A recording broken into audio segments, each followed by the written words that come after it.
To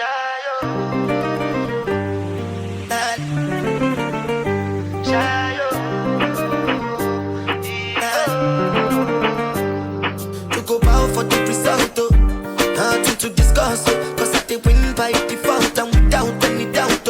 I'm a me happy adult, I no go feed the girl, I no go feed the guys out. I'm a mindless you the dog, I put my life into my job and I know I'm in trouble.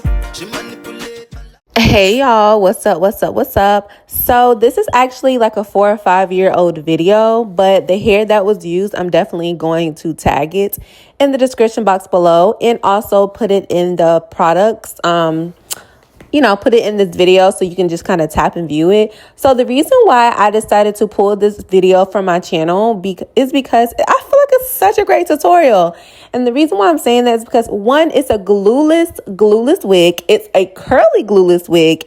I feel like this is perfect for the summer. And also, I wanted to also show you guys, a lot of people are saying, oh, your hair is so long. Like, y'all have no idea how long my hair really used to be.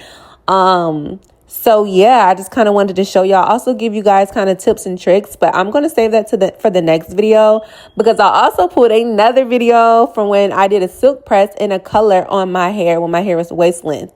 So right now we're just going to thug it for what we have now. Okay. But yes, I feel like this is such a great option for the summertime, the spring and the summer months, y'all. No matter where you're at, it's awesome. There was literally no glue used. I know, like I said, this was out 4 or 5 years ago. And let's just kind of keep a couple things in mind. One, this is not HD lace because HD lace wasn't really a thing then. This is normal Swiss lace. So of course, I'll find something similar or very, very close to this texture and things like that.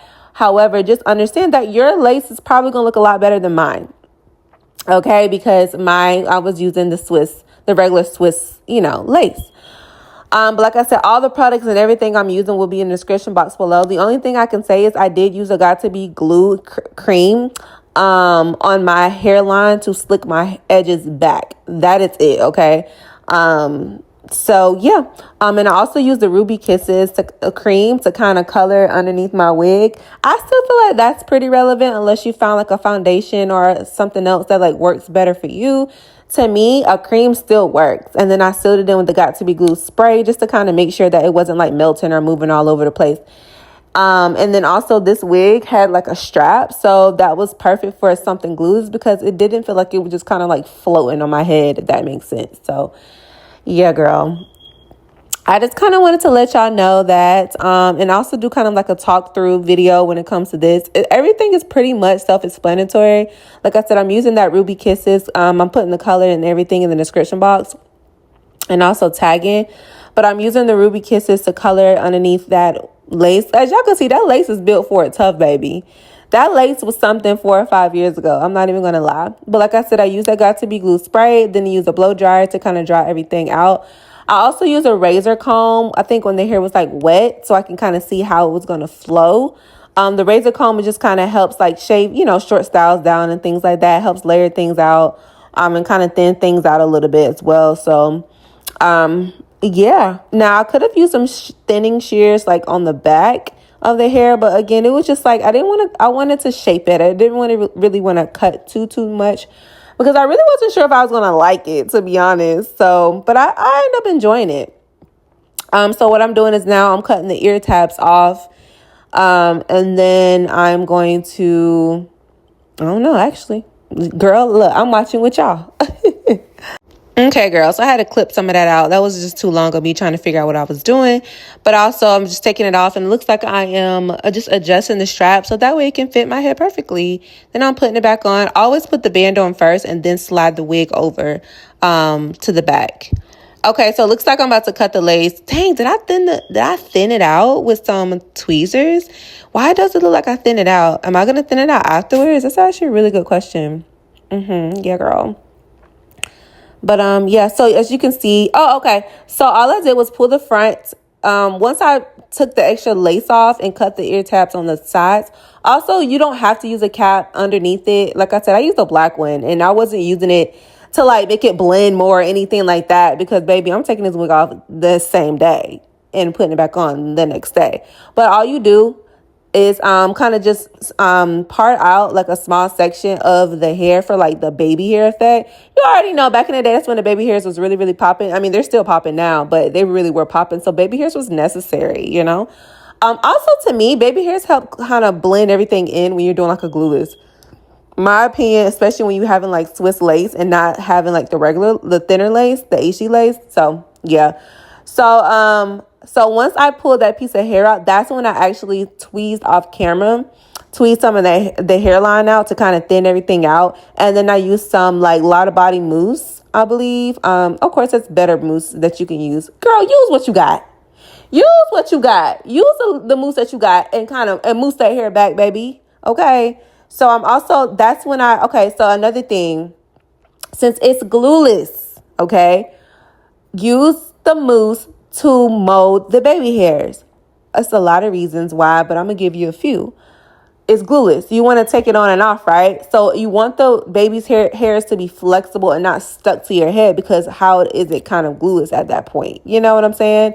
Also, even if it is glueless, you're not using any glue, but you're like molding the edges to your head and using like got to be glue, then in about 2 days, it's going to get crusty McCrustin. And then you're going to have to figure out how to water that to kind of loosen it up. Then you have that makeup under it. You know what I'm saying? It just be creating a mess. So I just prefer to use mousse to kind of softly mold the hair, and then you tie it up. You can, like, the ladies use bands, but we don't have no glue under that. So I didn't really feel like the need to use a band. You get what I'm kind of saying? So I use a silk scarf. To me, it did the same job. Okay, so wait a minute. I use the band over top, and that's actually very, very smart. Because if you use the band first and there's no glue, like, it may mess it up because the baby hairs are kind of bigger than the band, if that makes sense. So if you use a scarf to kind of, just kind of help everything mold it down, it also helps like that mousse seep into the hair. If you do it that way, and then put the band on the edges where the edges are on top. So that way it's still more secure and it's still melting onto it, even though you're not using glue. You get what I'm saying? Okay.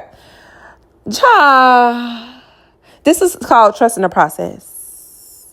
Trust in the process. I basically razor comb what I've known to razor comb. I mean, I just razor comb to kind of get some of that extra hair off in the back that I already knew that I wasn't going to like. And then I let it kind of sit for like 30 minutes, let it dry. As you can see, it's kind of like dried and like molded in like a back form, which is what I wanted. And then I guess so I'm putting a powder on top. Okay, girl. But, I mean, you can still see the line of demarcation. You know what I'm kind of saying? Like, baby. But you see how where the baby hairs is, it's kind of like blending in. You know what I'm kind of saying? Like, yeah. To me, it just works. It works. I'm sure I'm going to fix it. But your girl just have to, like, figure this out. Also, a hot comb. I mean, you can never go wrong with a hot comb. It's always going to get the spots that the mousse missed. You know what I'm saying? Like, yeah. And at this point, I'm getting some shears because I'm like, okay, let's just kind of, okay. And like with curly hair, to me, it's best to kind of pull section by section, especially if you're like, know that you're going to wear that hair curly majority of the times. It's no point of doing like a straight. It's no point of like, doing it really precise in layers. I'm just grabbing hair, baby, and I'm cutting it. I know I want it to kind of be bigger at the top and smaller at the bottom. That's it. I know I want it to be in a V motion. That's all I knew. And that's what we was going to go with. Okay. I don't like that zigzag part. Don't like the zigzag part. I don't like the zigzag part. Why did I do that? Girl, I was trying something different. I think this is doing COVID too.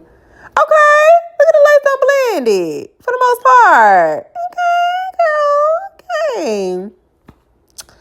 I'm putting mousse on it just to kind of get it curled back up. I guess I don't want to re-wet it or whatever.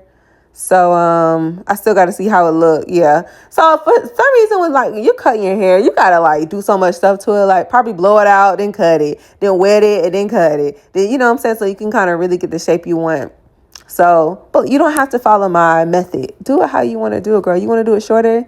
Do it shorter. And I guess I let it dry more. I changed my clothes, baby, and I'm just raising it away, honey.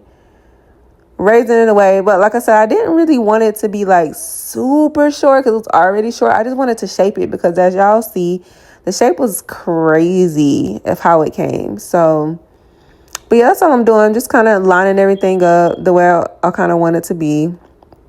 And then we are just kind of raising everything out, keeping the top still kind of long, but kind of angling it where it's like getting shorter at the bottom. Yeah, girl. I'm letting y'all know this is truly glueless. They be lying about the glueless stuff. And let me tell you, one thing about it and two things for sure, I had to make sure y'all knew this was glueless. Because people like, oh, you use got to be glue cream on them edges. You use got to be glue cream. Baby, the got to be glue ain't nothing stuck with it. Like nothing sticking to that.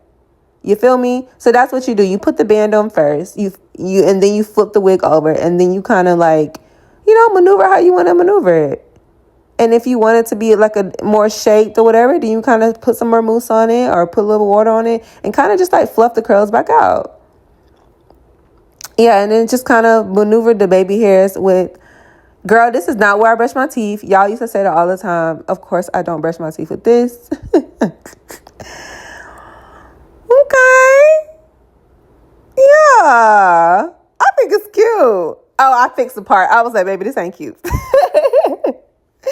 Love y'all so much. Thank y'all so much for watching and showing love for the second time in this video. Love y'all.